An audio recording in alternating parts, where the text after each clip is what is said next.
All right, here's what really happened. Two young parents move in together, and immediately, everything goes downhill. One claims they paid for everything. The other says they were working full-time the whole time. Someone's lying, someone's dodging rent, and someone's showing up at 3 a.m. with a baby at the door. Before the judge even digs in, the story is already falling apart. And what starts as a simple question, who paid the rent, turns into a full-blown explosion that Judge Judy has zero patience for. So here's where the chaos starts. The defendant says he was working full-time in November, full-time in December, and supposedly full-time until January. Sounds simple, right? Judge Judy asks the obvious question. If you were working full-time, where was your half of the rent? Boom, the girl jumps in. He lied. He told me he wasn't working so he wouldn't have to give me money. The audience winces. Judge Judy squints. This is where the story cracks open. Suddenly, she claims he was always $100 short.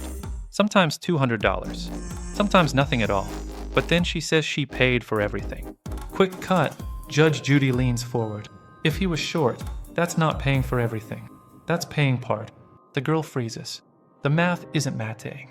Then she launches into the emotional side. 2 jobs, nursing home shifts, babysitters, taking care of the baby, staying up late, exhaustion, drama. Sounds heartbreaking, but Judy cuts straight through it like a knife. Judge Judy slams the reality check. You're 21. He's 23. You're too young and too stupid to make a baby. And now you expect life to be 50-50? It's not. Cut to the guy, smirking. Bad move. Judge Judy instantly shuts him down with a finger point. Don't smile. You're not cute. Then she pivots. Back to numbers. Back to rent. Back to reality. Suddenly the girl claims she moved out in November. Judge Judy goes straight for the throat. Did you pay November rent? No. Then you OWE November rent. The guy nods. It's $300. Quick cut to Judy scribbling. Full rent was $615. So your half is $307. And then, the twist. Judge Judy asks him, are you still living in the apartment? He says, not anymore. I moved out right before the trip. Okay, so who paid December? Who paid January? That's when he drops the bomb. I gave my aunt $300. My half. Judge Judy pauses. And she had already moved out in November, correct? He hesitates. He stalls. He looks around. And then he says, honestly, no. Cut to the girl, eyes wide. He claims she left, then came back. Left, then came back again. Middle of the night. 3 a.m., knocking on the door with the baby. Saying I need my stuff. Saying she lives there. Saying her name's on the lease. Suddenly, the whole mood shifts. We're not dealing with missing rent anymore. We're dealing with a full-on relationship meltdown caught on camera. Judge Judy snaps her pen down. Save it for family court. Quick cut to both of them, silent. The whole courtroom freezes. Judge Judy has had enough.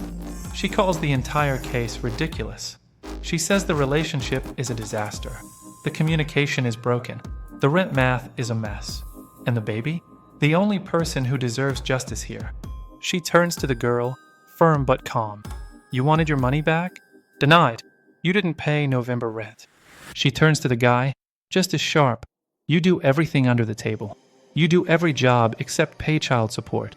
The guy tries to talk. She shuts him down instantly. Don't. Say. Another. Word. The courtroom erupts. The cameras zoom in. The tension peaks. Judge Judy stands and ends the entire disaster with one final hit. Case dismissed. Boom. Curtain drops. Gavel hits. Lights out.